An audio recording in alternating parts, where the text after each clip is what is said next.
Bueno, ¿cómo llevan el día de hoy? El día de hoy es interesante, ¿eh?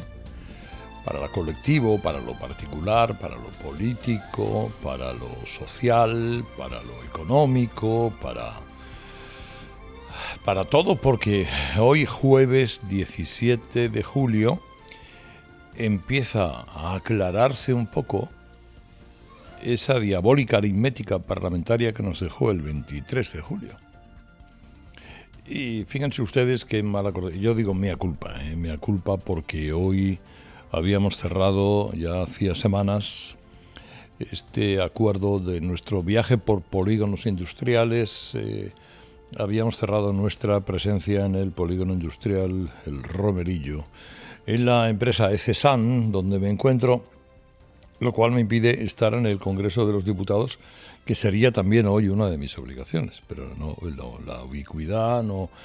Y estos son acuerdos comerciales a los que llega Ana Aguado, la directora de marketing de la casa y de publicidad, y que debemos cumplir, que además son muy, muy interesantes, porque ECESAN es la empresa cabecera en España de la investigación de Bill Gates, que está realizando acerca de la posibilidad particular del reciclado de heces de seres humanos en su transformación en energía. Es un proceso que ya se realiza a niveles industriales, pero no a niveles personales. Es decir, que en cada domicilio tenga usted su artilugio que le permita depositar las heces suyas, de su familia, de los invitados, de quien considere oportuno, y eso mediante un proceso de aclarado químico revierta en una creación de electricidad y también de agua. Es decir, usted puede tener su propia botella de agua salida de sus heces en su nevera, invitar y presumir ante sus amistades. Tengan en cuenta que 1 millón de kilos de heces puede generar electricidad para 8.000 hogares. Estamos hablando de la optimización, por lo tanto, de estos artilugios de esta empresa que dirige Antonio Millán Laguil, para conseguir, primero nitrógeno, potasio, fósforo, azufre, elementos que contiene la propia hez, además de fertilizantes muy importantes para la agricultura. Se está estudiando mucho el coste de cada una de esta maquinaria, y esto es lo que hoy pues sí vamos a contar, pero claro, nos ha coincidido con la jornada en la que se tiene que pasar el primer embudo de los 3 que serían necesarios para que Sánchez sea presidente. Y dirá usted, pues oiga, mire, Herrera, hablar de mierda. No, pero no hable usted en esos términos, por favor. El día en el que la soberanía popular se constituye como tal, me parece un mal gusto. Créanme que ha sido una coincidencia que yo no hubiera querido. Pero yo no dirijo todos los resortes de la empresa. Y yo estoy donde me mandan. Concretamente aquí, en el Romerillo. De esto le hablaré a lo largo de esta próxima hora, y también de lo que hoy ocurre. ¿Qué hay en el fondo del guirigay de hoy? Hoy hay un guirigay. ¿Qué va a pasar a última hora? ¿Qué va a decidir este elemento antisistema? Este delincuente, fugado, como es Carlos Puigdemont, prófugo de la justicia, que tiene que decidir a última hora si concede su favor a Pedro Sánchez, aparte de a cambio de que Pedro Sánchez, por escrito, blanco sobre negro sobre blanco, le responda a las reclamaciones que el propio Puigdemont ha dejado muy claras desde el principio: amnistía y derecho a decidir, autodeterminación, llámenlo ustedes como quieran, porque al fin y al cabo es lo mismo. ¿Qué hay en el fondo del guirigay de hoy? En el fondo del guirigay de hoy, y ahora si quiere lo discutimos en la tertulia, sobresale o se atisba el mecanismo de desguace de la España que conocemos.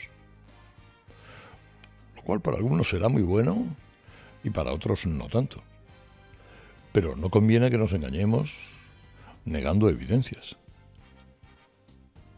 institucionalizar la desigualdad, hacer todo lo que no permite la Constitución. Para gobernar, hombre, no es imprescindible, pero es muy importante tener el control de la mesa. Y ahora mismo Sánchez llega sin los votos o con los votos sin atar. ¿Y a cambio qué es capaz de dar Sánchez? Bueno, conocemos a Sánchez. Sánchez será capaz de dar todo lo que a él le convenga. Aunque tenga que ser a martillazos en la propia Constitución, y para eso tiene ya a Cándido Conde Pumpido, haciendo su trabajo, con tal de que él siga siendo el presidente de un gobierno, por cierto, con una estabilidad que ya veremos lo que le dura. En fin, Puigdemont votará a favor seguramente de Francina Armengol como presidenta del Congreso. Tercera autoridad de la nación, a un desastre de presidenta autonómica sin formación jurídica solamente porque habla catalán.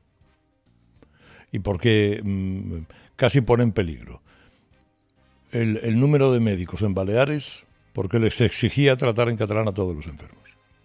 Bueno,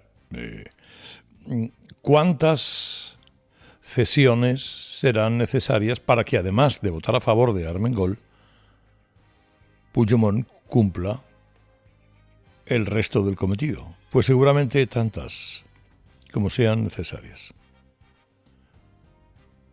Seguirá presionando al rey, Sánchez engañará al que pueda, y escucharemos, bueno, hoy, a partir de esta mañana, toda suerte de gilipolleces en los juramentos de algunos de los diputados que jurarán por Snoopy o por quienes consideren necesario. Es decir, para que Sánchez sea presidente, tiene que hacerse con el control de la mesa de la Cámara. Y para eso necesita el voto de Puigdemont, al cual le tiene que garantizar lo que le exige. Y veremos cuáles han sido las negociaciones que seguramente a esta hora todavía continúan en algún lugar oscuro del planeta. Conseguir la investidura como presidente en los próximos días y luego sobrevivir como gobierno, bajo el continuo chantaje del separatismo, que le podría dejar caer en cualquier momento si no cumple las promesas. ¿Qué gobierno aguanta así? Bueno, decíamos antes de las elecciones del 23 de julio que solamente habría una venganza justiciera en el caso de que Sánchez ganara las elecciones, que no las ha ganado, por cierto, pero bueno, para entendernos. Y es que tuviera y tenga que administrar su propia herencia. Va a tener que administrar una herencia endiablada en el caso de conseguirlo. Y usted me dirá, pero está todo perdido en el caso del Partido Popular. Pues lo tiene muy difícil. Muy, muy difícil. El PP mantiene la esperanza hasta la última hora porque no se puede descartar que Puigdemont juegue al bloqueo político. Aunque lo lógico es que prefiera a Sánchez antes que a los que prometen cumplir la ley y meterle en la cárcel. Puigdemont sabe que lo único que le puede es solucionar medianamente lo suyo personal, su papeleta personal. Y desde luego lavarle la cara con la concesión, aunque solo sea nominal y poéticamente, de alguna de sus reivindicaciones en Sánchez. Y lo tiene mal también el PP porque Coalición Canaria y el PNV han alimentado hasta última hora la posibilidad de apoyar la fórmula del PP para que el Congreso lo presida Cuca Gamarra. Pero ¿quién se fía del PNV? Que es un partido extorsionador. ¿Y quién se fía de Coalición Canarias y su nueva representante, que no es precisamente Ana Oramas? Pues ya veríamos. Aquí no se puede descartar nada, ni siquiera una repetición electoral, que miren, habida cuenta lo que podría dejar, el gobierno que podría dejar, el guirigay que podría transformar en España en una cosa que no se sabe lo que es, casi es mejor una repetición electoral. Eso o un gobierno destructivo, como lo llamó ayer Feijóo, que desde luego iniciaría la reforma del modelo de Estado. Eso no tengan ustedes ninguna duda. Ninguna duda.